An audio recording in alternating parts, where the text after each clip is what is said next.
마음이 바빠요.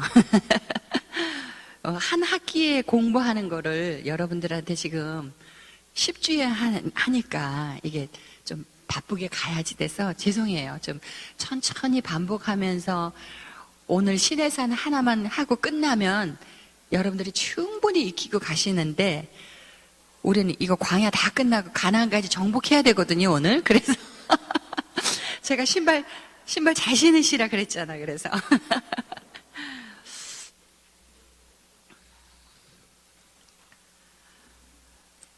네. 지금 우리가 애굽에서 나와가지고 수르 광야를 거쳐서 시내산에 있다가 바람 광야를 거쳐서 가데스 바네아까지 왔어요.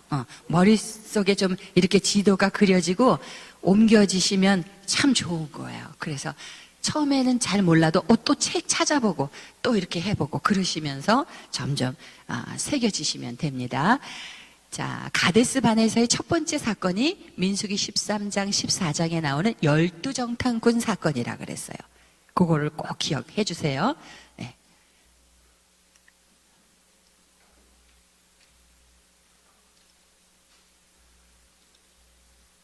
네. 12정탐꾼 사건으로 이제 40년 동안 너희가 광야에서 헤매고 1세대는 다 죽을 것이다 라고 말씀을 하셨음에도 불구하고 이스라엘 백성들이 가나안 땅을 정복해보겠다고 또 시도를 합니다. 참 이게 백성들의 모습이에요. 저희들의 모습이에요. 40년 동안 너희가 광야를 헤맬 거다 그랬는데 혹시 하는 마음으로 가나안을 한번 치러 가는 거예요. 그런데 성경을 읽어보면 모세가 가지 않습니다. 그리고 하나님의 성막도 가지 않아요. 이스라엘 백성들이 시도해보는 거예요. 그러나 실패하고 맙니다. 이 사건이 들어가 있어요. 그래서 가데스 바네아에서 첫 번째 사건은 뭐다? 12정탐꾼 사건. 외워지시겠죠? 예.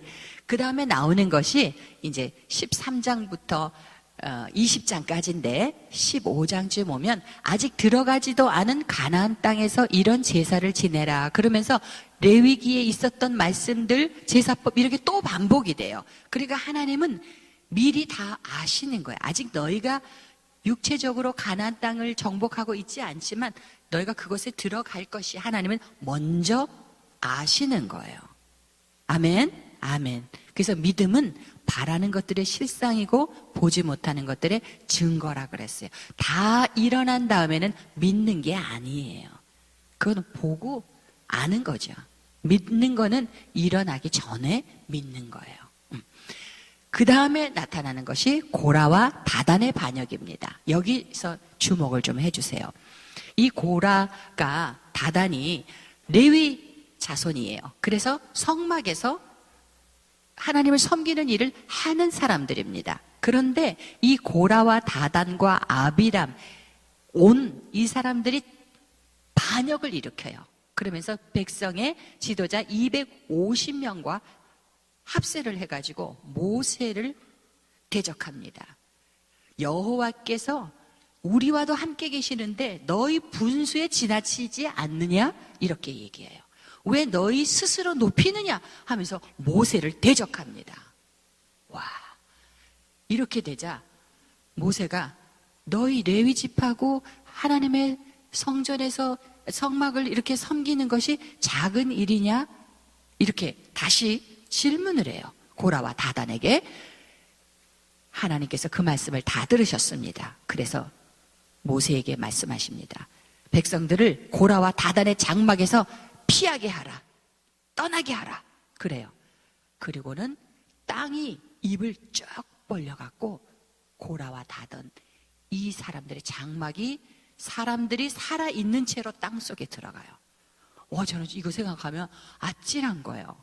땅속은 우리가 죽은 다음에는 들어갈 수 있잖아요. 매장이 될 수 있잖아요. 근데 이 모세를 대적하고 반역한 고라와 다단의 이 사람들을 땅이 입을 벌려 성경 그대로입니다. 입을 벌려 산채로 반역자들을 삼켜버립니다. 그러니까 하나님이 세우신 지도자를 대적하는 것에 제일 큰 그 샘플이 요 장면이에요. 고라와 다단과 같이 돼서는 안 되는 겁니다. 아멘? 아멘입니다. 그리고 하나님의 불이 또 나와요. 그래서 같이 했던 250명까지 불사르십니다. 무슨 말인지 아시겠죠? 엄청난 사람들이 죽은 거예요. 고라와 다단의 반역 때문에. 그랬더니 백성들이 모세와 아론에게 또 와가지고 너희들 때문에 백성들이 250명이나 죽고 고라와 다단이 죽었다고 또 원망을 해요. 다시 하나님이 이렇게 심판하셨으면 그것으로 끝나야 되는데 그 심판 받은 것 때문에 또 원망을 해요. 그랬더니 하나님께서 이번엔 연병을 보내십니다. 그래서 백성들이 막 죽어가요.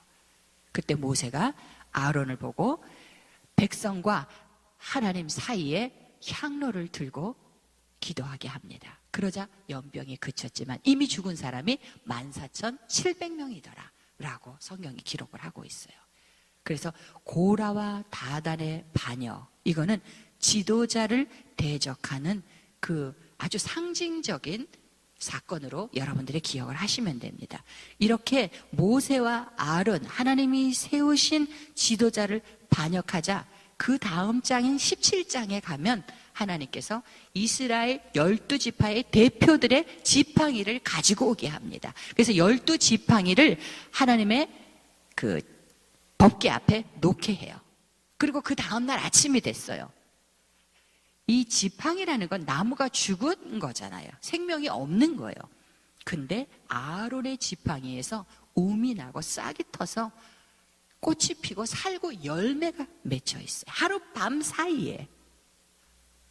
그래서 하나님께서 이 아론의 싹난 지팡이를 하나님의 법궤 앞에 놓게 하고 이것을 보면서 반역한 자에 대한 표징이 되게 하시는 거예요.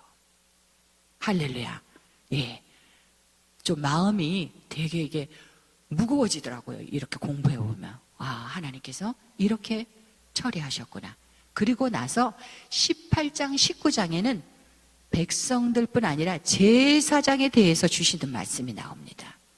아론과 그 후손들, 제사장들은 이렇게 섬기고 또 이렇게 분깃이 12지파와랑 다르다 이렇게 말씀하세요. 그래서 너는 이스라엘 자손의 땅에 기업도 없겠고 그들 중에 아무 분깃도 없을 것이나 내가 이스라엘 자손 중에 너의 분깃이요 너의 기업이다. 하나님께서 레위 지파의 분깃이고 산업이 되신다고 말씀을 해주십니다. 그래서 고라와 다단의 사건을 알고 17장에 가서 아론의 싹난 지팡이를 아는 것과 그냥 그 앞에 무슨 사건이 있었는지 모르고 나서 12지파를 갖다 놨는데 아론의 지팡이에서 싹이 났다. 이거 아는 거하고는요 천지 차이예요. 하나님이 세우신 지도자에 대한 반역이 났을 때 하나님이 이 아론의 죽은 지팡이에서 싹이 나게 하시고 이것을 표징으로 보여주시는구나. 아멘? 이렇게 잘 배웠죠? 예. 마치 여기까지 공부하면 하나님께서 무조건 아론과 모세의 편을 드시는 것 같은 느낌이 들어. 하나님 지도자만 사랑하시나? 근데 끝까지 잘 들어보세요. 예.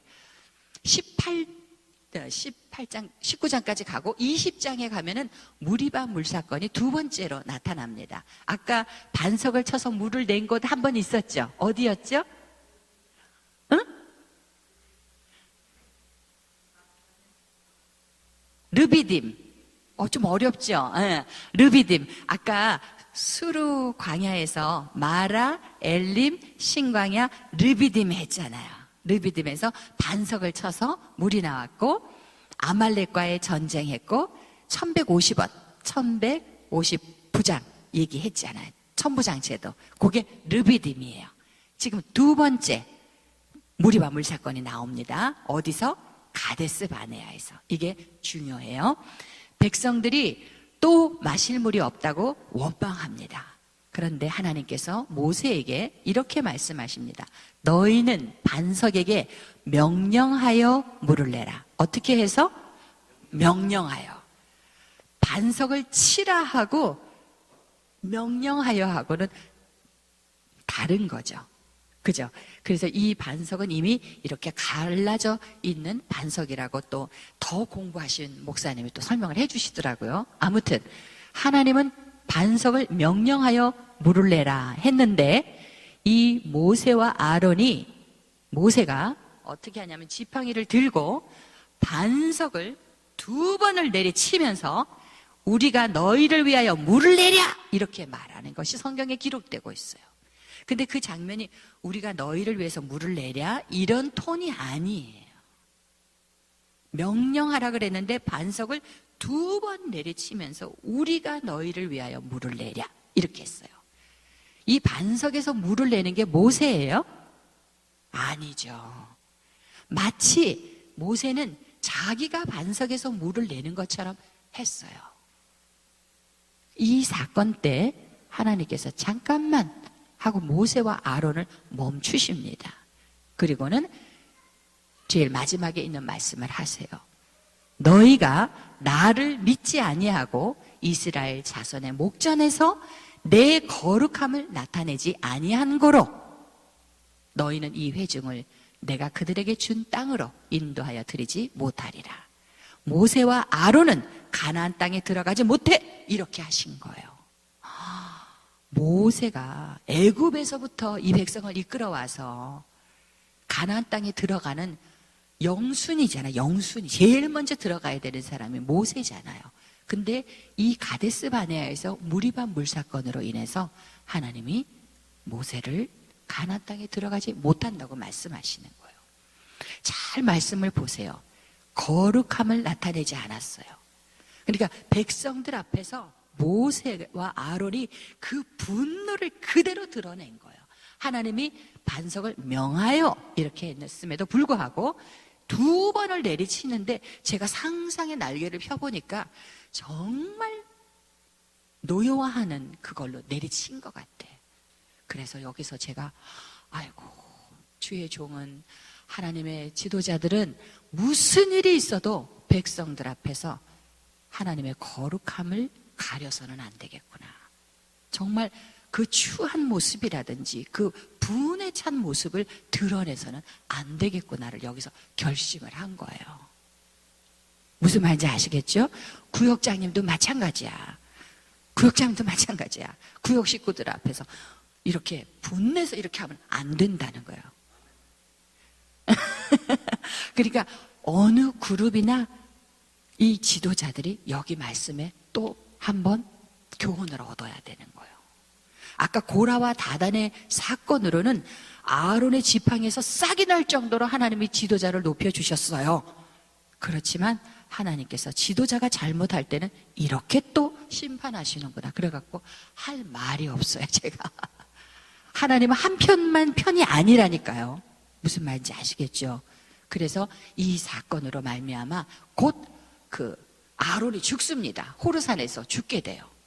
이 사건 뒤에 금방 나와요. 그리고 에돔 땅을 지나가겠다 그러는데 에돔이 거절을 합니다. 그래서 이 백성들이 더 이렇게 돌아서 가나안 땅을 들어갈 수밖에 없게 되었어요. 그래서 지금 우리가 가데스 바네아에서 5사건을 공부했어요. 가데스 바네아, 민수기 13장에서 20장 요거를 딱 잡아놓으면 서랍을 하나 준비해 놓은 거랑 마찬가지야. 그래서 거기다가 성경을 담는 거예요. 어떻게? 12정탐꾼 이야기, 약속의 땅에서 제사법, 3번째 고라와 다단의 반역, 그 일로 말미암아 17장에 아론의 쌍난 지팡이, 그리고 마지막에 20장에 무리바물 사건. 요거 몇 번 반복하면 들어옵니다. 그래서 성경이 없이도 성경이 쫙 이렇게 돌아가요. 성경이 열려지고 그 장소에 가 있으면 시내산의 사건이 쫙 떠오르고. 부러우시죠? 네, 부러우시면 공부하시면 돼요.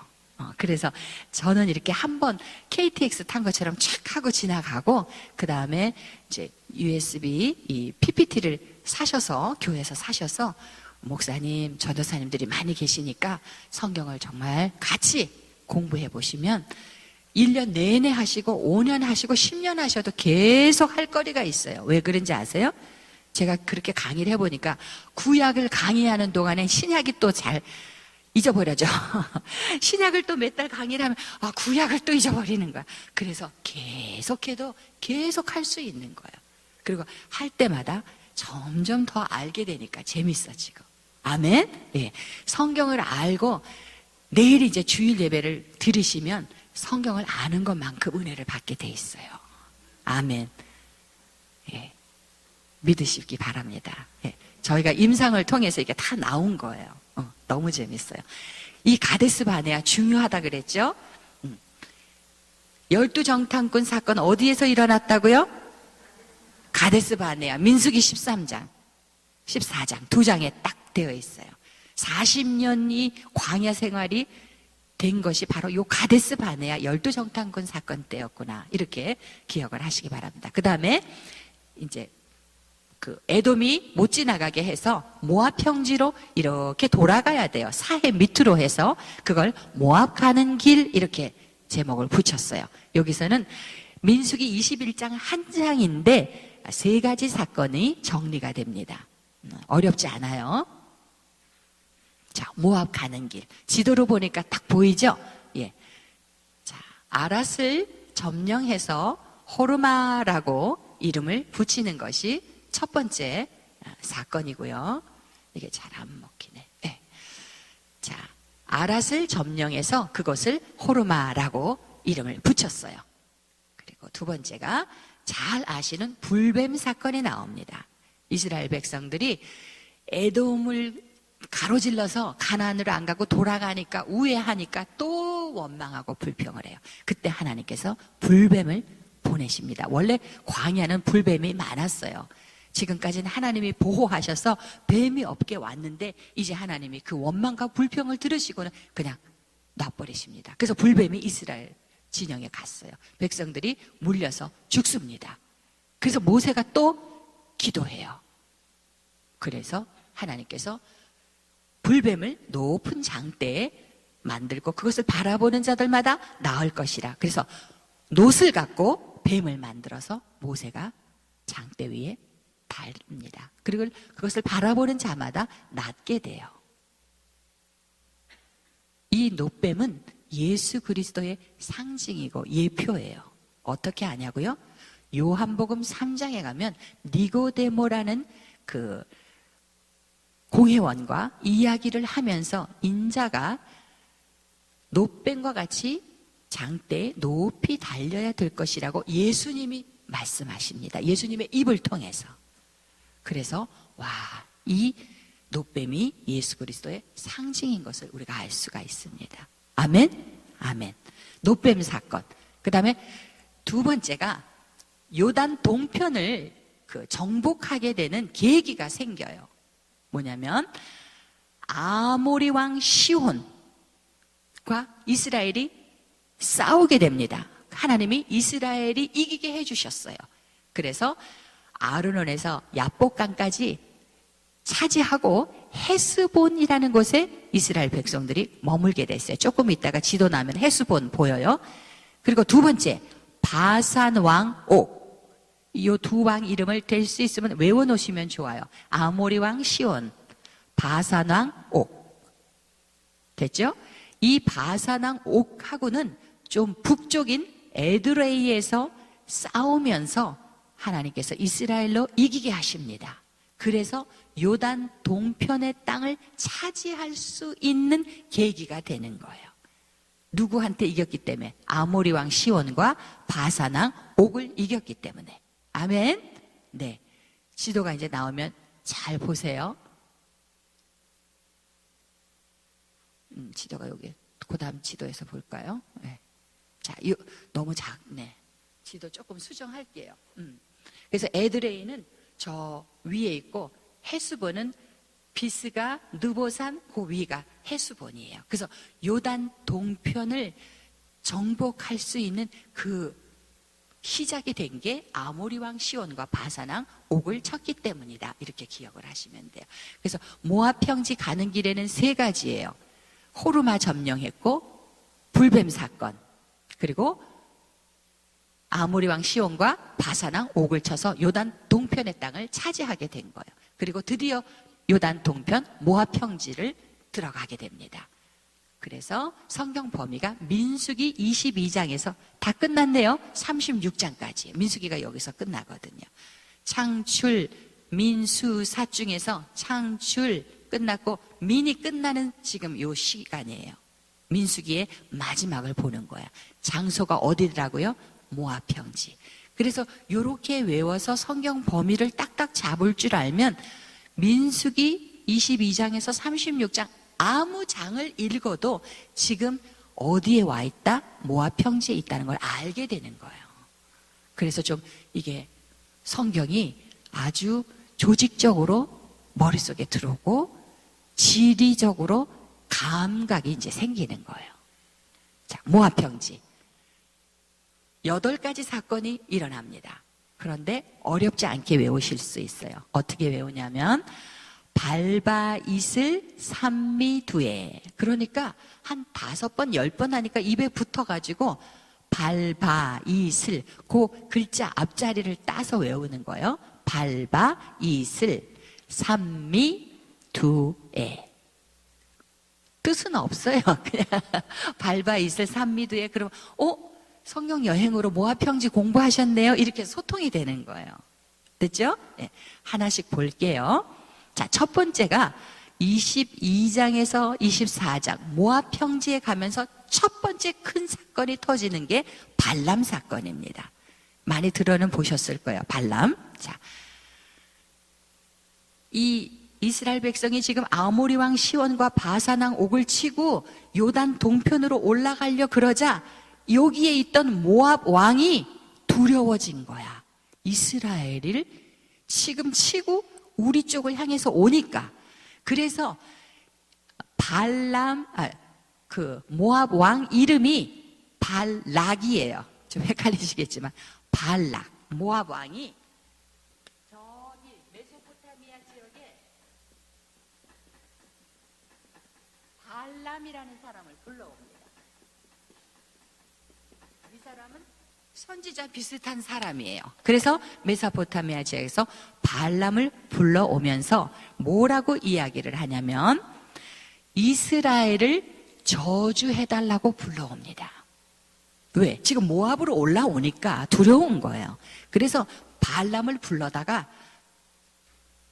돈을 주고 뇌물을 줘서 이스라엘을 저주해달라고 불러오려고 그래요. 그런데 하나님께서 22장에 일찌감치 발람에게 뭐라 그러시냐면 너는, 거기 한번 읽어보겠습니다. 시작. 너는 그들과 함께 가지도 말고 백성을 저주하지도 말라. 그들은 복을 받은 자들이니라. 아멘. 하나님이 이렇게 말씀하시면 안 가면 끝나요, 스토리가. 근데 발람의 마음은 그렇지가 않습니다. 자기를 데려가려고 온 사람들을 재우면서 원래는 같이 안 가겠소, 가시오, 이게 맞잖아요. 근데 마음이 그렇지가 않아요. 그래서 여기서 자꾸 기다려봐, 하나님이 나한테 뭐라 그러시나, 이렇게 이제 시작하는 게 발람이에요. 여기 잘 읽으셔야 돼요. 여기는 유명한 성경이 읽어지네 강의하시는 분도 발람을 좋은 사람으로 막 강의를 해갖고 제가 한번 깜짝 놀랐는데 잘 이렇게 집중해서 읽으셔야 돼요. 그래서 발람이 모압 왕 발락에게 갈 때 나귀가 여호와의 사자를 보고 안 가죠. 그럴 때 발람이 자기 나귀를 3번씩이나 때려요. 그랬더니 하나님이 나귀의 입을 열어갖고 말씀하시는 게 나오잖아요. 그죠? 예. 나귀의 입을 열어서까지 하나님의 말씀을 주셨어요. 근데 이 발람은요, 이 민수기 22장에서 24장을 읽어보면 모압 왕이 더 높은 고관들을 보내고 더 많은 곡체를 주고 해서 이 돈으로, 재물로, 뇌물로 발람의 마음을 자꾸 움직이는 게 보여집니다. 성경에 보면. 아시겠죠? 그런데 발람이 뭐라 그러냐면 하나님이 이스라엘을 저주하지 말라 그래서 나는 저주하지 않는다. 그래서 성경을 잘 못 읽으면 발람이 하나님의 말씀을 순종했구나 이렇게 읽혀지기가 쉽다는 거예요. 그래서 아주 조심해서 여기는 공부를 좀 하셔야 돼요. 자, 성경에서 이 발람이라는 인물을요, 요한계시록에서까지 계속 기록을 하고 있어요. 유다서, 베드로후서, 요한계시록, 신명기. 그래서 이 발람이라는 사람에 대해서, 성경 인물에 대해서 좀 우리가 구분을 해야 돼요. 자, 여러분들이 한번 읽어주세요. 신명기 23장 4절은 이 발람을 어떻게 적고 있는지. 시작. 아멘. 보이시죠? 뇌물, 이런 단어. 그 다음에 느헤미야 13장 2절. 시작. 발람에게 뇌물을 주어 저주하게 하였습니다. 성경이 지금 증언을 하고 있는 거예요. 계속해서. 그래서 모압과 암몬은 이스라엘 총회에 들어오지 못하도록 느헤미야 13장에 보면 그렇게 그들을 쫓아냅니다. 이 발람 때문에 성경이 여러 곳에서 이야기를 하고 있어요. 신약의 끝부분에 가서 유다서 1장 11절은 시작.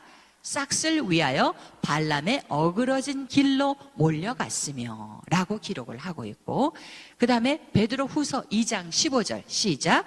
그들이 바른 길을 떠나 미혹되어 부올의 아들 발람의 길을 따르는도다. 그는 불의의 싹을 사랑하다가 자기의 불법으로 말미암아 책망, 이렇게 됐죠. 책망을 받은 자예요.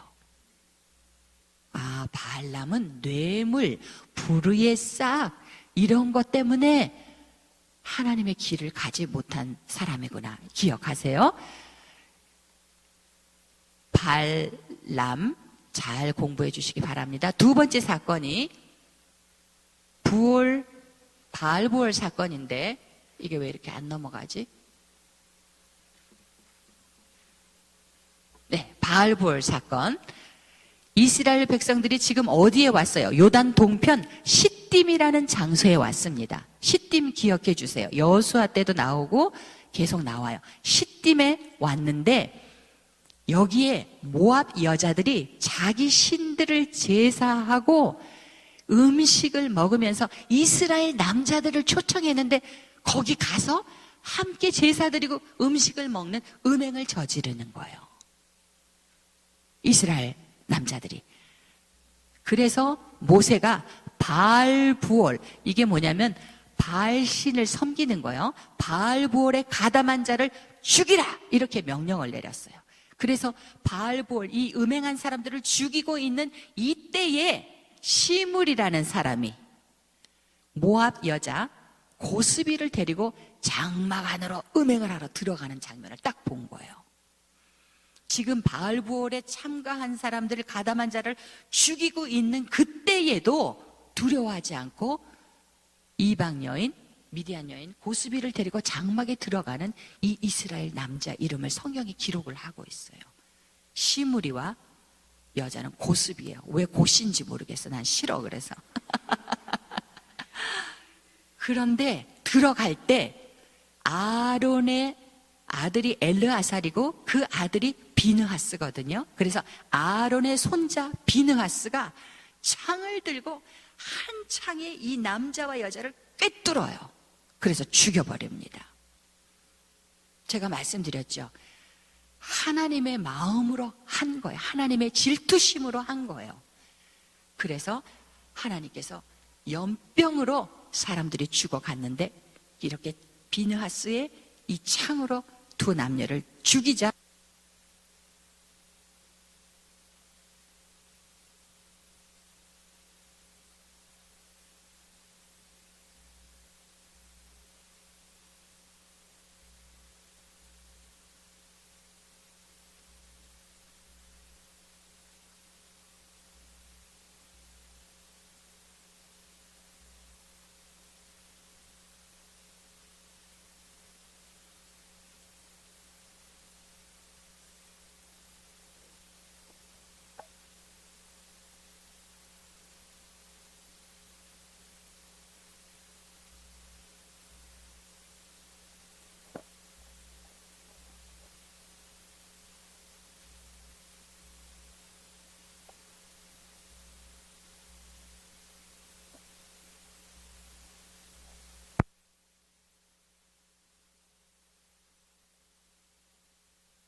제사장의 직분을 감당하게 될 것이다라고.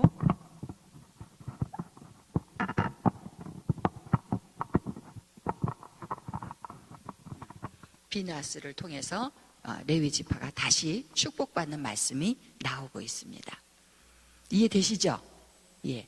발바 이슬에서 바까지 했어요. 이는 뭐냐면 여기 보시면 아론의 손자 비느하스가 나오고 있습니다. 비느하스가 여러 번 등장하니까 기억을 좀 해주시기 바래요. 발바 이는 뭐냐면 2차 인구조사. 아까 1차 인구조사를 어디서 하셨는지 기억나세요? 시내산에서. 맞아요. 시내산에서 민수기 1장에서 8장까지가 인구조사였잖아요. 지금 두 번째 인구조사를 하게 됩니다.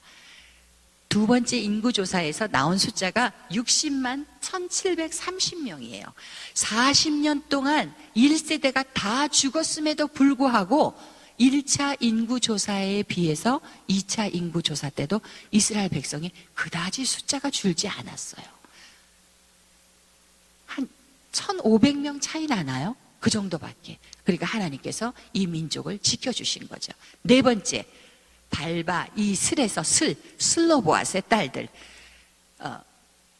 므낫세 지파죠. 므낫세 지파인데 아들이 없어서 슬로보앗의 딸들이 와서 그 땅을, 기업을 우리 딸들에게 주십시오 이야기합니다. 그래서 아들이 없으므로 슬로보앗의 딸들에게 땅을 기업으로 주고, 단 므낫세 지파 내에서 결혼을 해라 이렇게 말씀하십니다. 다른 지파하고 결혼을 하면 이 땅이, 재산이 왔다 갔다 하기 때문에 그렇게 말씀하셨어요. 요 말씀을 지키려다가 나중에 아합 왕과 이세벨에게 죽임을 당하는 사람이 나옵니다. 누구죠?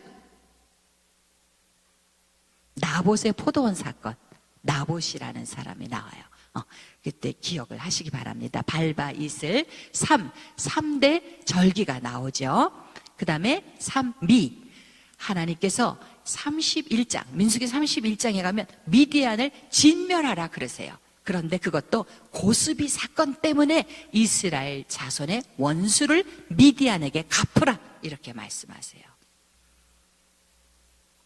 시므리와 고스비 사건이, 바알부얼 사건이 상당히 하나님의 마음을 아프게 한 거예요. 하나님께서 질투심을 느끼게 다른 신을 섬기고 음행한 사건이잖아요. 하나님 질투하시는 하나님이신 거 아시죠? 예, 하나님 질투하시는 하나님이십니다. 그래서 미디안을 진멸하라. 그래서 12지파에서 각 지파가 1000명씩 나옵니다. 그래서 12,000명이 모였어요. 미디안의 왕들을 죽입니다. 이때 누구를 끌어다가 죽이냐면 발람도 여기서 죽여요. 미디안을 진멸할 때 발람도 죽여요. 근데 성경을 잘 읽어보면요, 이 발람 사건으로 끝이 아니라 바알부올 사건도 할 수 있게 부추기고 이렇게 가담한 것이 발람으로 성경에 읽혀집니다. 무슨 말인지 아시겠죠? 그래서 발바, 이슬, 삼미, 미디안 진멸했죠? 그 다음에 두 애가 나와요. 두 애는 뭐냐면 두 지파 반, 르벤, 갓, 므낫세 반지파가 우리가 목축이 많은데 요단 동편, 지금 모압 평지에 와 있잖아요. 여기에 목축이 많으니 우리 두 지파 반은 이쪽 요단 동편에 땅을 분배해 주세요 이렇게 부탁한 거예요. 그래서 모세가 좋다. 그러나 너희 처자와 목축은 요단 동편에 두고 가나안 땅을 정복하러 요단을 넘어서 요단 서편에 갈 때 너희 두 지파 반이 형제들보다 앞에 서고 전쟁을 잘 치르고 형제들의 분배 다 하면 너희가 다시 요단 동편으로 돌아가도 좋다. 이렇게 말합니다. 그리고 그 일은 여호수아 때 일어나요. 그리고 마지막에 뭐냐면 애굽에서 모압까지, 여기까지 오면 모세가 죽을 준비를 하고 있습니다. 마음의 준비. 모세가 나이가 많았고, 그죠? 네. 80세에 부름받아서 40년 광야를 지났으니 120세가 된 거예요. 그래서 모세가 람셋에서 출발해서, 아까 말씀드렸죠? 애굽의 람셋에서 출발해서 수르광야, 시내산, 바란광야, 가데스 바네아, 모압 평지로 오는 장소들을 42곳을 이야기하면서 너희가 이곳에서는 이렇게 불평했지, 너희가 이곳에서는 이렇게 했지, 그렇게 더듬어서 42곳을 이야기합니다.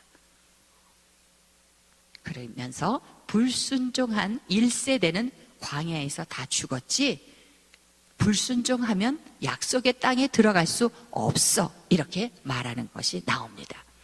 됐죠?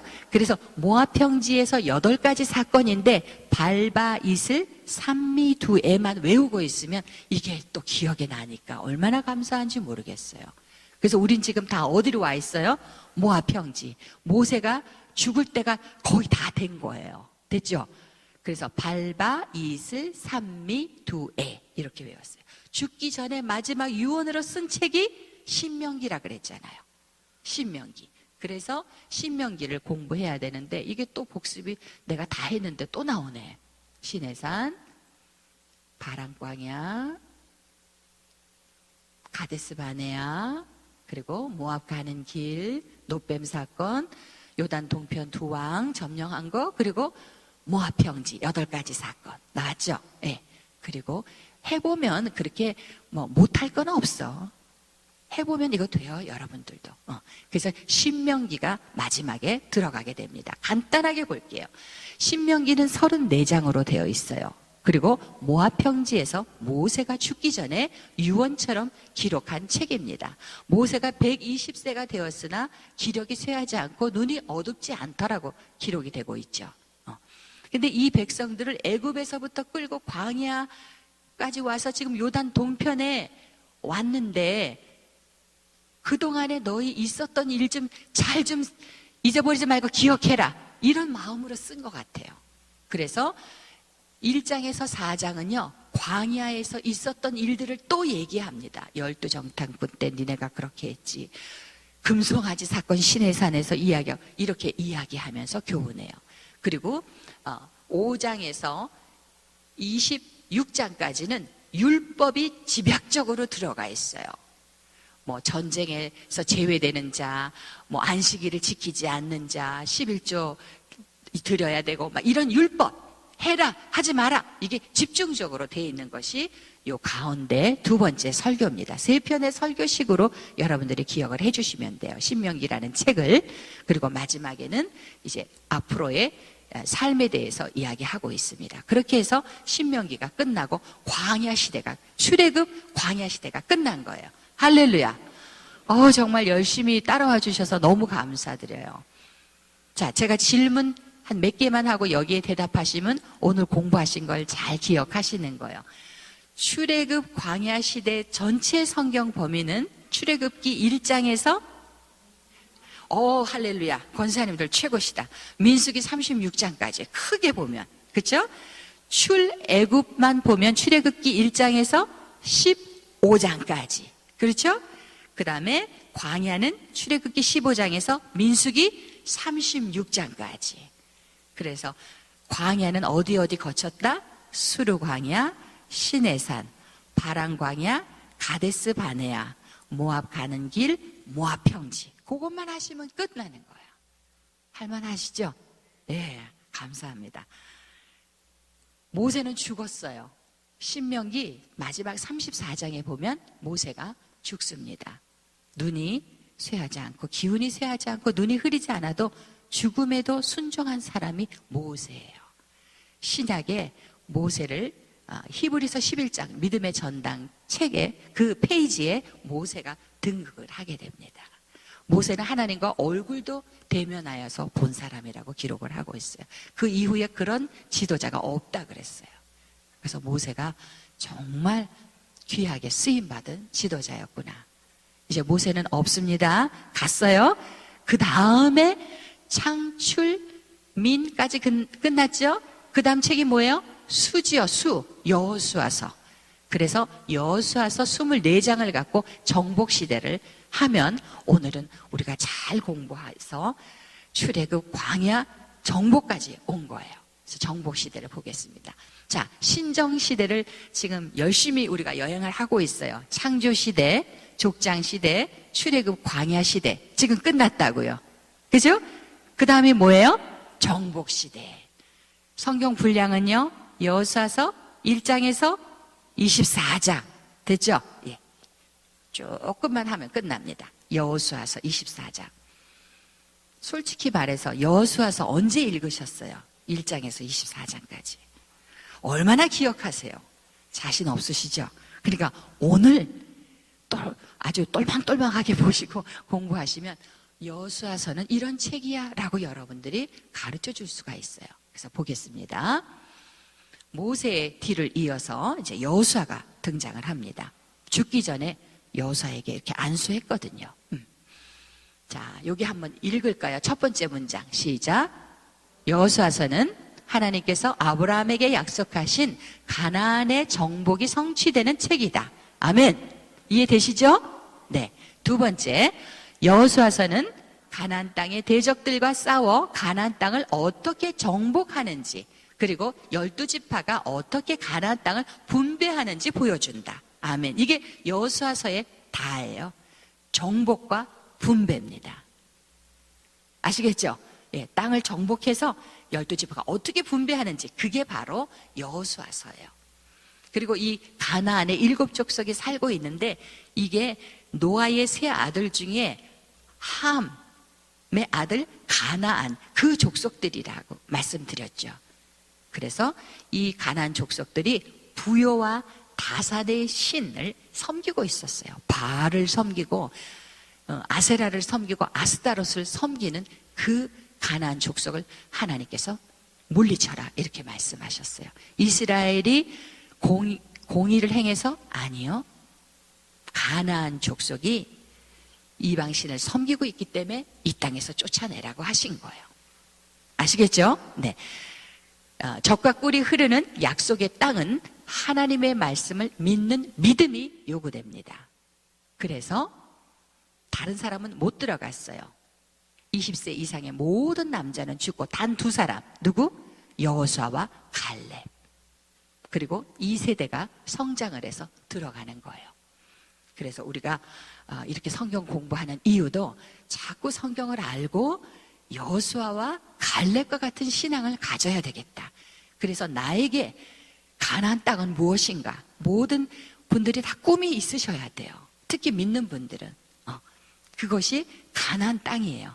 나는 이것을 해서 정복을 해보겠다 하는 꿈을 가지시기 바랍니다.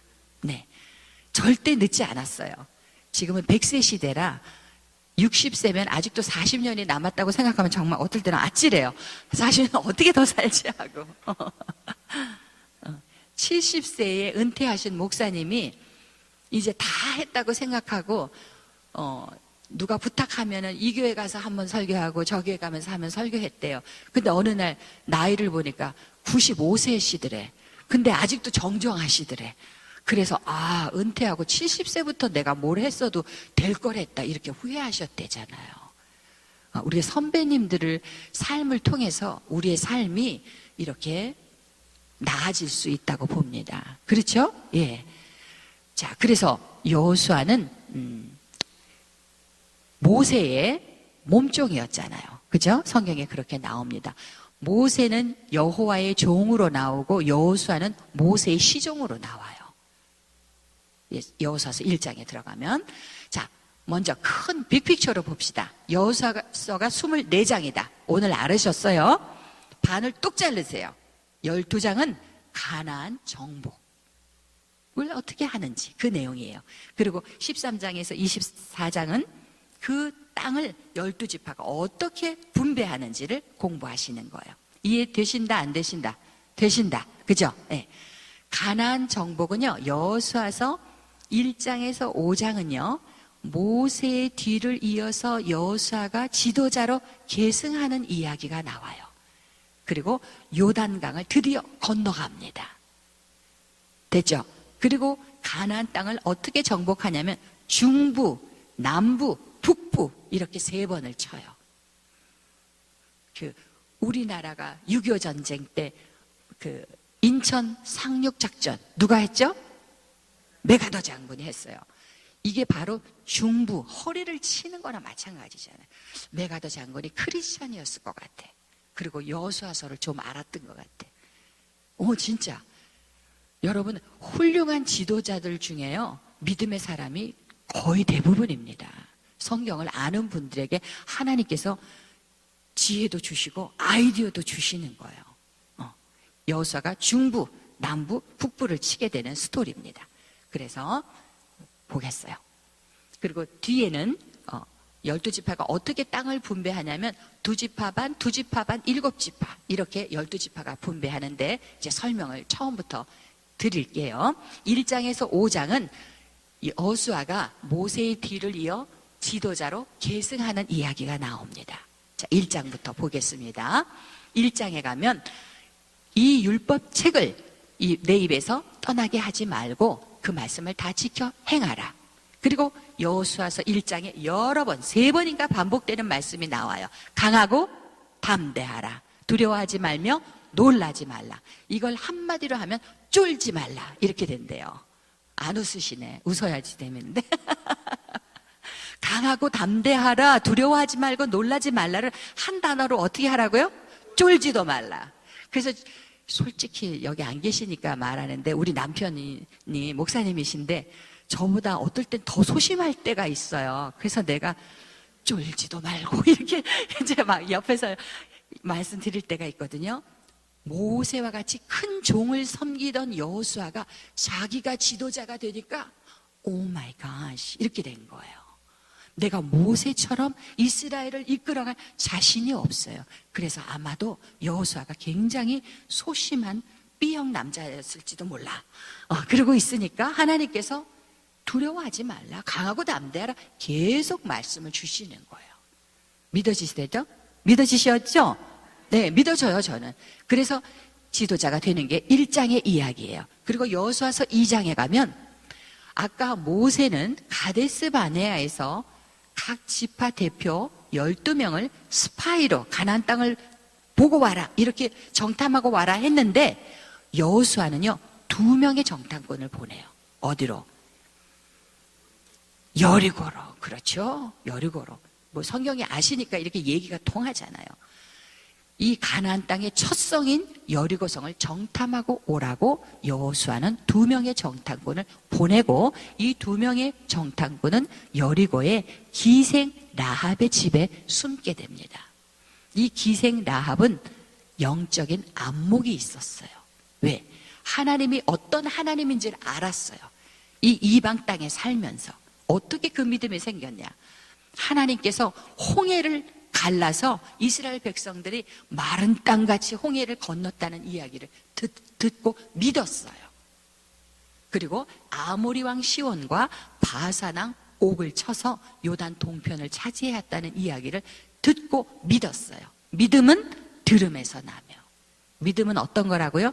들음에서 나는 거예요. 아멘? 네, 아멘. 믿음은 들으면서 나요. 그래서 하나님의 말씀을 주일에 와서 듣고 수요일에 듣고 금요일에 듣고 새벽 예배 듣고 이게 중요한 거예요. 믿음은 들음에서 납니다. 그 여인이 기생 라합이에요. 그래서 자기 목숨을 걸고 2 정탐꾼을 이 지붕 위에 볕단에 숨겨가면서 살려줬어요.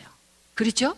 그래서 이 창에다가 붉은 줄을 매고 여리고성을 정복할 때 이 붉은 줄을 맨 요 집에 있는 라합의 집에 있는 사람은 살려주기로 붉은 줄 언약을 맺습니다. 이게 똑똑한 여자예요. 이 여인이요 여기서 끝이 아니에요. 저는 깜짝 놀랐어요. 믿음의 전당 히브리서 11장에 딱 등극하는 여인이 이 기생 라합이에요. 직업도 좀 숨기고 싶잖아요. 기생 이거 지금 부끄러우고 수치스러운 직업인데도 성경은요 예수 그리스도 족보를 하나도 거짓 없이 성경은 정직하게 다 기록합니다. 좋은 것은 좋은 것대로, 부족한 것은 부족한 대로. 그래서 예수 그리스도의 족보에 여인 이름이 서너 명 들어가는데 그 중에 들어가는 이름이 기생. 이거 계속 따라다녀. 기생 라합. 그냥 라합도 아니고 기생 라합. 아시겠죠? 히브리서 11장엔 믿음으로 기생 라합이 인정을 받았는데 야고보서를 보면 야고보서는 행함이잖아요. 행함을 기록한 책이죠. 이게 근데 동전의 양면이라니까요. 믿음과 행함은 이렇게 따로가 아니고요. 이쪽으로 보면 믿음이고요. 믿음이 있으면 행하고요. 행하면 그 뒷면에 믿음이 있는 거예요. 이게 맞는 거예요. 아멘. 그래서 히브리서와 야고보서에 등극하는 이름이 이 기생 라합이에요. 그리고 이 기생 라합은 다윗의 또 족보에 올라가고 너무 재밌습니다. 누구를 낳은 줄 아세요? 보아스를 낳는 여인이 이 기생 라합이에요. 자기 보아스가 부인이 누구예요? 모압 여인 룻이죠. 예. 룻을 얘기하려고 그러면 롯하고 헷갈려갖고 잠깐 생각해야 돼 내가. 예. 그래서 2장에 여수와서 2장에 기생 라합을 꼭 기억해 주시기 바랍니다. 네. 3장에 드디어 이 요단강을 건너가는 이야기가 적혀져 있습니다. 요단강을 건너갑니다. 하나님께서 내가 너희 가운데 기이한 일을 보여줄 거라. 제사장이 언약궤를 메고, 레위 지파죠. 언약궤를 메고 이 물이 있는 요단강의 발을 잠그면 요단 강물이 흐르다가 멈추고 백성들이 마른 땅과 같이 지나갈 것을 말씀하십니다. 하나님이 하시는 일이에요. 그죠? 물이 어떻게 강물이 멈춥니까?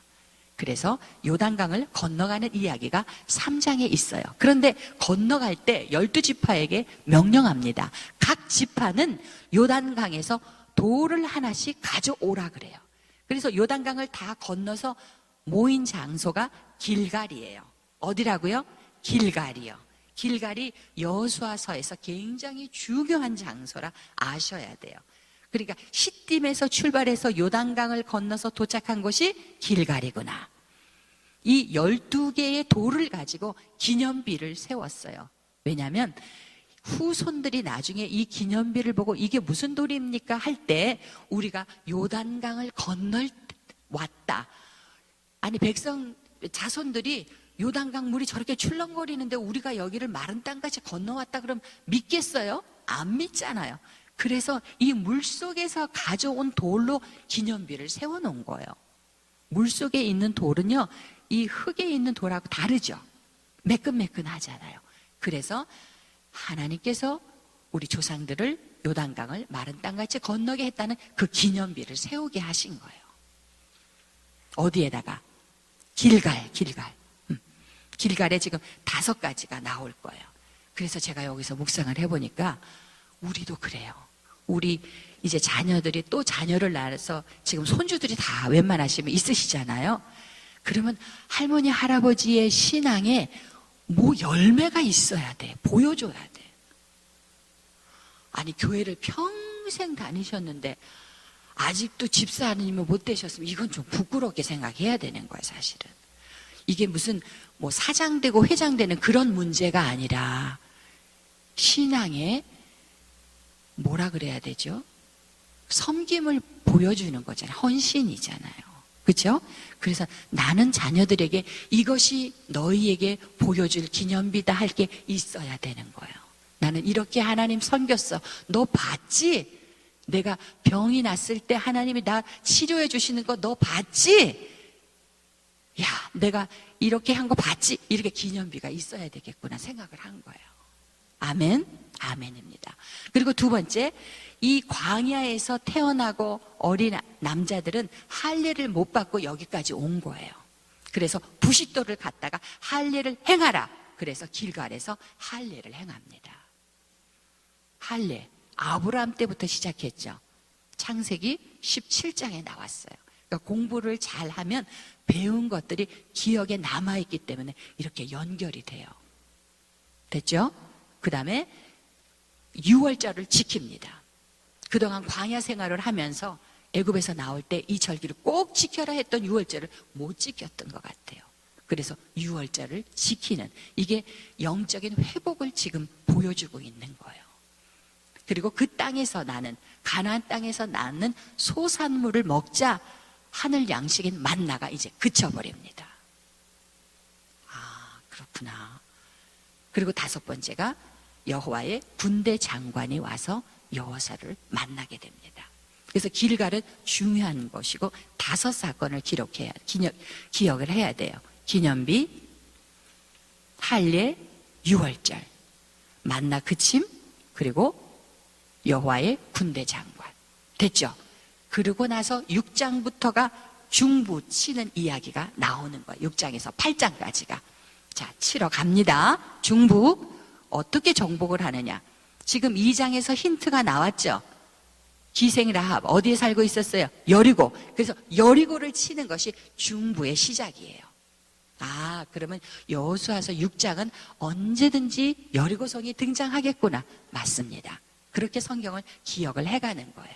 그래서 지도로 보면 여리고, 아이성 치는 이야기 벌써 다 아시죠? 그리고 나서 그리심산 에발산에서 하나님 말씀을 읽고 끝나는 게 중부예요. 여리고성은 어떻게 쳤어요? 교회 학교 아이에게 선생님이 물어봤대요. 여리고 누가 무너뜨렸냐 그랬더니 이 아이가 눈물을 뚝뚝 떨어뜨리면서 저 아니에요 그랬대요.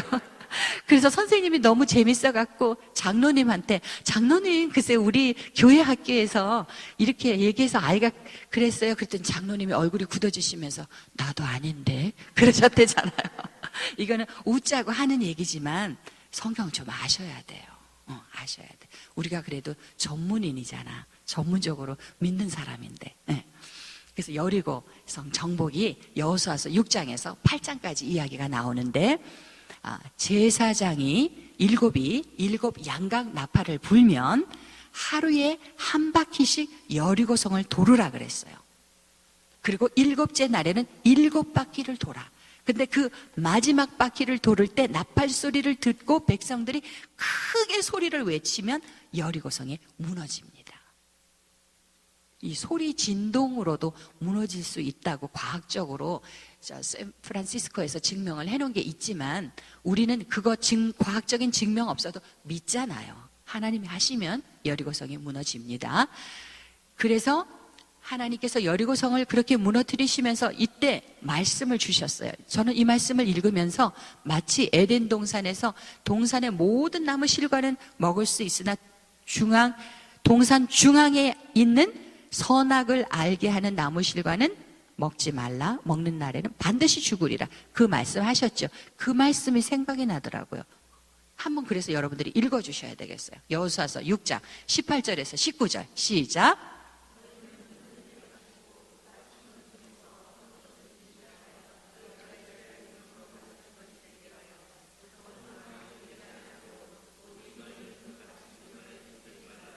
은근과 동철 기구들은 다 여호와에게 구별될 것이니 그것을 여호와의 곳간에 들릴지니라. 아멘. 여리고성을 정복하게 하시는데 온전히 내게 바쳐라 말씀을 하십니다. 금과 은과 동철과 아무것도 손대지 말라고 말씀하세요. 이 가나안 땅의 첫 성이기 때문에 초태생을 드리는 것처럼 첫 성을 하나님께서 그 성을 차지했을 때, 여리고를 차지했을 때 온전히 내게 바쳐라 이렇게 말씀하신 것 같아요. 그런데 여리고 성을 정복을 했습니다. 마지막 날 7바퀴째 돌고 무너졌어요. 그래서 그 다음이 뭐냐면 여리고 성에서 아이성까지 치러 가는 거예요. 아이성은 작은 성이에요. 여리고에 비해서. 그래서 다 올라가지 말고 한 3,000명 정도 올라갑니다. 그런데 올라가자마자 막 죽기 시작하더니 36명이 죽었어요. 그래서 소식이 왔습니다. 여호수아에게. 여호수아는 여리고에 있었거든요. 우리 아이성 치러 갔는데 막 죽어요. 이렇게 얘기했어요. 그랬더니 이 여호수아와 장로들이 옷을 찢고 하나님 앞에 기도합니다. 우리는 슬픈 소식을 들었을 때 누구에게 먼저 기도해야 돼요? 하나님께 기도해야 돼요. 그래서 하나님께서 말씀하십니다. 내가 온전히 바치라 그랬는데 온전히 바치지 않았다. 이렇게 말씀하세요. 그래서 여호수아가 12지파 다 지파 해갖고 제비를 뽑았어요. 그랬더니 유다 지파가 해필 뽑혔어요. 그리고 그 중에 아간이 뽑혔습니다. 그래서 아간에게 이실 짓고 해라 그랬더니 내 장막 밑에다가 신할산 외투 한 벌 하고 은 200세겔 하고 금 한 덩어리를 감춰놨습니다. 이렇게 고백을 한 거예요. 그래서 아간과 그 가족들과 종들과 가축을 모두 다 데리고 가서 아골 골짜기에서 돌을 던지고 그들을 불태워서 다 태워서 버렸어요. 그게 아골 골짜기예요. 할렐루야. 그때서야 하나님께서 아이성을 정복할 수 있도록 복병 제도를 주십니다. 복병 제도가 뭐냐면 이 아이성이 있으면 이스라엘이 막 왔어요. 그러다가 아이성에서 막 치니까 막 도망을 가요. 그럼 아이성에서 나가서 쫓아가죠. 그때 숨어있던 이스라엘이 이 아이성을 점령하는 거예요. 이게 복병 제도예요. 샌드위치 같았고, 그죠? 앞뒤로 딱 있으니까. 이 복병 제도가 성경에 여러 번 등장하더라고요. 이렇게 중부 여리고 아이성을 친 다음에 그리심산 에발산에서 하나님의 말씀을 낭독하는 게 중부 정복의 이야기예요. 할만하시죠? 예, 중부는 어떻게? 여리고 기억하고 그 다음에 아이성 기억하면 됩니다. 그래서 아간을 기억하셔야지 되겠어요. 이제 남부를 치는 계기가 됩니다. 남부는 9장 10장이에요 기브온을 기억했어요. 지도에서 기브온 보이시나요? 네, 기브온 사람들이 들어보니까 이 이스라엘이 얼마나 여리고를 정복하고 아이성을 정복했는지 좀 두려운 거야. 그래갖고 속임수를 써요. 우리는 멀리에서 왔어요. 기브온 바로 요 가나안 여기잖아. 그런데 멀리에서 왔다 그러면서 꼬맨 신발, 헌 옷, 가죽 부대, 곰팡이 쓴 떡 이런 거를 갖고 와갖고 우리는 멀리서 왔습니다. 그리고 조약을 맺었어요. 근데 여수아가 나중에 보니까 요 기브온에 있는 히위 족속들인 거야. 근데 이미 언약을 맺었으니 어떻게 조약을. 그래서 너희는 평생 동안 나무 패고 물깃는 자가 되라 이렇게 말합니다. 그래서 기브온과 화친 조약을 맺는 것이 남부를 이제 정복하게 되는 계기가 되는 거예요. 이렇게 기브온이 이스라엘과 화친했다 하는 얘기를 듣고 예루살렘 왕 아도니세덱과 이 남쪽의 아모리 족속의 5 왕이 연합을 해갖고 기브온을 치러 옵니다. 그랬더니 기브온에서 길갈에 있는 여호수아에게 이 정복 시대의 베이스 캠프 헤드쿼터는 어디에 있냐면 길갈에 있어요. 그래서 아까 길갈이 중요하다고 말씀드린 거예요. 길갈에 있는 여호수아에게 소식이 전해지자 여호수아가 기브온을 구하기 위해서 남쪽으로 내려오게 되는 거예요. 그래서 여호수아가 기브온을 치러 올 때 하나님께서 이미 큰 우박 덩어리를 내리셔갖고 이 남부 왕들을 죽이고 이 남부 연합군을 패하게 합니다. 그래서 칼로 죽인 자보다 하나님께서 우박에 죽인 자가 많더라라고 성경이 기록을 하고 있어요. 그리고 여호수아가 기도하죠. 태양아 기브온에 멈추어라. 달아 아얄론 골짜기에 멈추어라. 그래서 달과 해를 멈추면서 여호수아가 승승장구해서 어디까지 가게 되냐면 드빌이라는 곳까지 가게 됩니다. 이해되시죠? 그래서 남부를 정복하게 되는 거예요.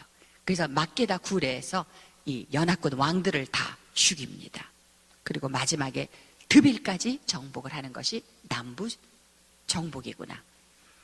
그래서 여호수아서 9장을 딱 기억하시면 돼요. 누구와 화친 조약을 맺었다고요? 기브온. 그래서 남쪽 기브온을 구하러 내려오면서 이 남부 정복의 이야기가 정리되는 거예요. 북부는 아주 쉬워요. 북부는 갈릴리 위에 멜론바 있잖아요. 그거랑 비슷해요. 메롬이라는 곳에서 그 왕을 하솔 왕을 죽이게 되는데 말의 뒷발꿈치에 힘줄을 끊어버려요. 야, 그러니까 뭐 이길 수밖에 없잖아요. 여호수아 군대가. 그래서 북부를 점령한 이야기입니다. 그리고 12장에 가면 여호수아가 이 작은 왕들을 격퇴한 명단이 쭉 나오고 있는데 31명의 왕을 정복했다는 이야기가 나오고 있어요. 그래서 학자들은 여호수아가 가나안을 정복한 것은 창세기 12장에게 아브라함에게 주시겠다고 한 그 땅의 한 70%는 정복을 한 거다. 이렇게 이야기해요. 다윗 왕 때는요, 얼마나 영토를 확장했는지 빨리 하면 우리 다음 주에 다윗 하겠네요. 사울, 다윗, 솔로몬 이제 나오기 시작합니다. 다윗 왕 때는 200%를 정복했다. 이렇게 학자들이 얘기를 해주고 있어요.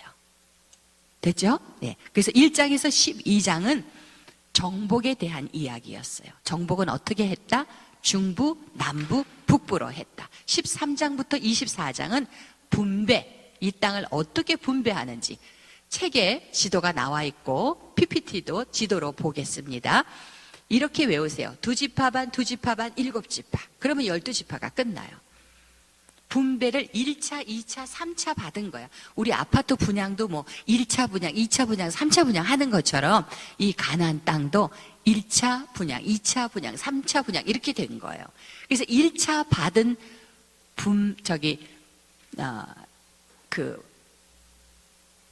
2지파 반은 누구냐면 르벤, 갓, 므낫세 반지파. 아까 요단 동편 땅 달라고 그랬죠, 모세에게. 그래서 실제로 주는 게 이제 여호수아 때 분배를 이렇게 또 확실하게 받는 거예요.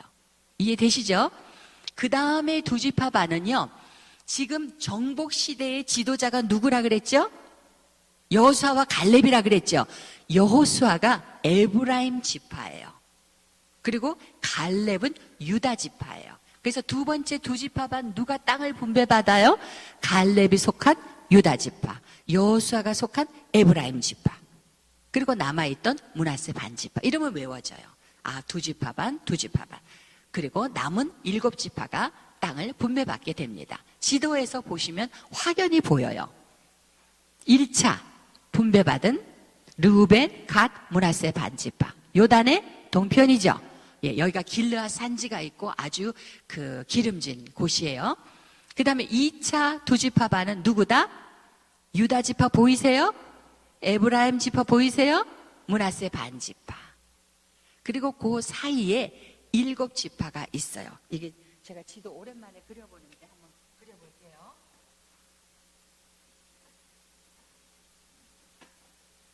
연습을 좀 하고 있거든요.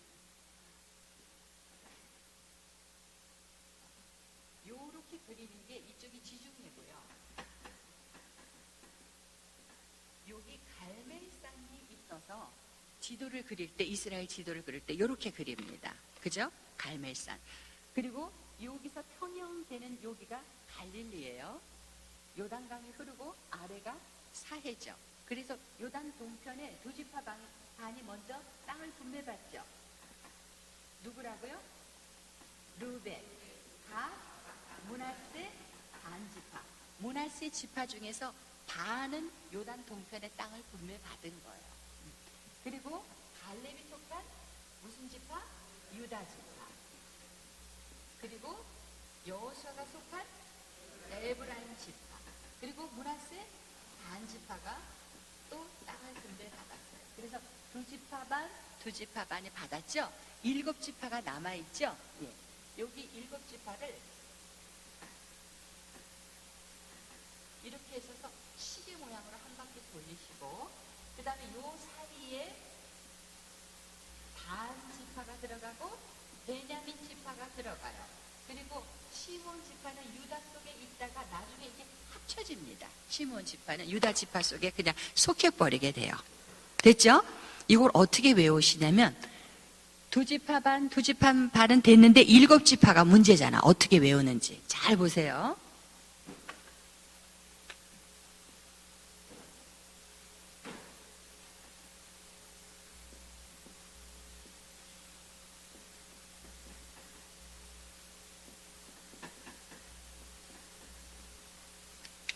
시원한 반배.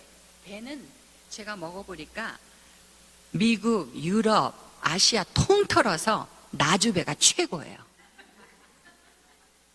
근데 나주배가 그냥 마루에 이렇게 있다가 부엌에 있다가 이렇게 먹는 배보다 냉장고에 넣어서 시원해졌을 때 배를 딱 깎으면 물도 졸졸졸졸 나오고 단맛이 그냥 온 몸에 다 적시잖아요. 그렇죠? 그래서 배는 어때야 된다고? 시원해야 돼. 그래서 시원한 단배. 그러면 외워져. 시몬 지파, 단 지파, 베냐민 지파요. 시원한 단배. 아나이스. 아나이스. 이렇게 하면 돼요. 그래서 아셀 지파, 납달리 지파, 이사갈 지파, 스불론 지파 한 바퀴를 돌리셔서 나이스. 어떻게? 시원한 단배. 나이스. 그러면 7지파가 딱 외워져요. 2지파 반, 2지파 반, 그리고 7지파. 그래서 7지파는 지도를 그려오라 그래요. 이 남은 땅들을. 그래서 제비를 뽑게 합니다. 그래서 7지파가 분배받은 것이 시원한 단배, 나이스. 이렇게 외우시면 돼요. 그래서 12지파가 땅을 다 분배받았습니다. 됐죠? 지도 오늘 집에 가서 한번 이렇게 그려보세요. 요단 동편에 2지파 반, 그 다음에 2지파 반, 7지파. 그래서 12지파가 다 이렇게 분배를 받았고, 지금 설명드린 거예요. 이 유다 지파 중에서 갈렙이 헤브론 산지를 정복하는 이야기가 성경에 기록되고 있습니다. 이 산지를 내게 주소서. 지금 갈렙도 나이가 80이 훨씬 넘었어요. 그럼에도 불구하고 헤브론은요, 이렇게 좋은 땅이 아니에요. 산지예요. 갈렙이 이 산지를 내게 주소서 하면서 그 나이에도 산지를 개척하는 사람이 갈렙이에요. 미국에 제가 살 때 한참 아이들 이름을 지을 때 미국도 유행이 좀 있어요. 그래서 한때는 막 다 다니엘이야. 이 집 아들도 다니엘, 저 집 아들도 다니엘 막 이럴 때가 있었는데, 또 한때는 얘도 케일럽, 갈렙이거든요. 케일럽이 갈렙, 쟤도 갈렙, 또 이럴 때가 또 있었어요. 네, 그래서 갈렙도 여호수아 정말 못지않은 그런 지도자예요. 갈렙. 혹시 손주 나면 갈렙이라고 지셔도 좋습니다.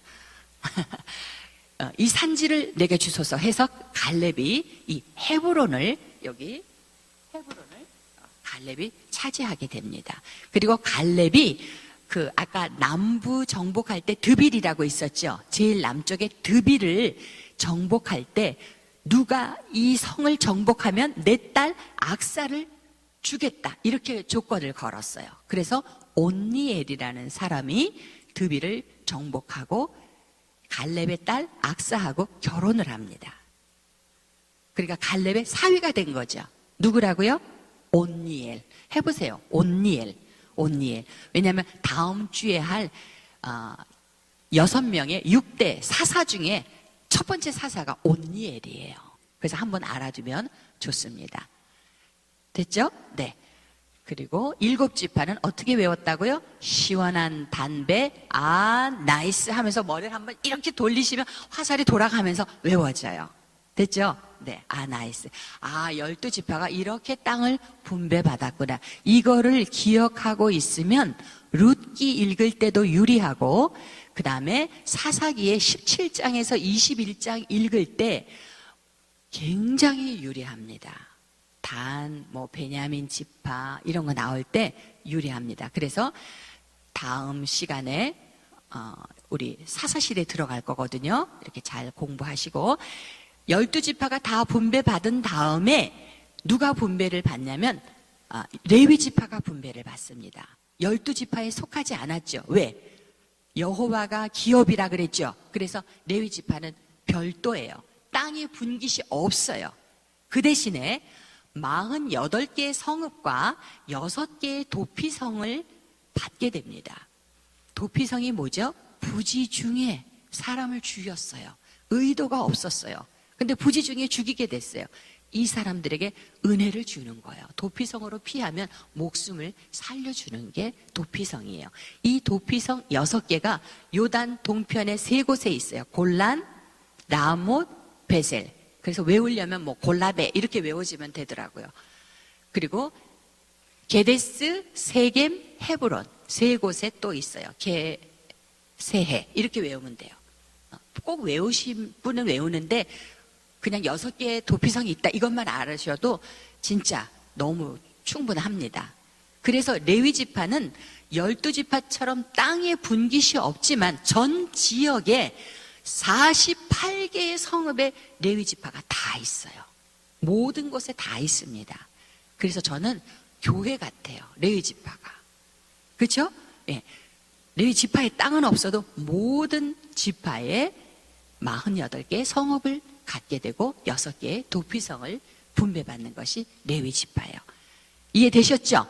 네. 그래서 12지파와 레위 지파가 다 분배받았어. 이제 여호수아서가 끝나가요. 22장에 가니까 요단 동편의 2지파 반, 누구죠? 르벤, 갓, 므낫세 반지파가 이제 형제들이 다 분배받아서 처자가 있는 고향으로 이제 돌아가는데, 이 돌아간 2지파반이 요단 강에다가 무슨 제단을 쌓았다 그러는 거야. 그러니까 이스라엘 백성들이 들을 때 무슨 또 이방의 신을 섬기는 제단을 쌓았나? 이렇게 생각을 한 거예요. 그래서 비느하스와 이스라엘 대표들이 찾아갑니다. 요단 강가에 가서 2지파반에게 왜 이 제단을 쌓았느냐 이렇게 물어봤어요. 그랬더니 이 2지파반이 후일에, 나중에 우리 후손들에게 너희 자손들이 너희가 여호와 하나님과 무슨 상관이 있느냐 이렇게 말할까봐 우리도 여호와를 섬기는 백성들이다 하는 그 표시로 이 제단을 쌓은 것이라고 이야기했어요. 그래서 비느하스와 이스라엘의 대표들이 마음이 흡족해서 돌아갔어요. 그리고 그 제단의 이름을 엣이라고 성경이 기록하고 있습니다.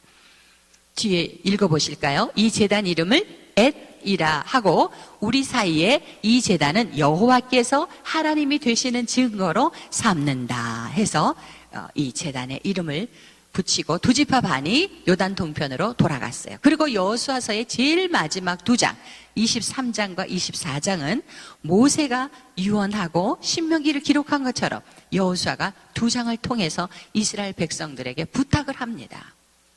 모세가 죽을 때도 부탁을 했고 여호수아가 죽을 때도 또 부탁을 해요.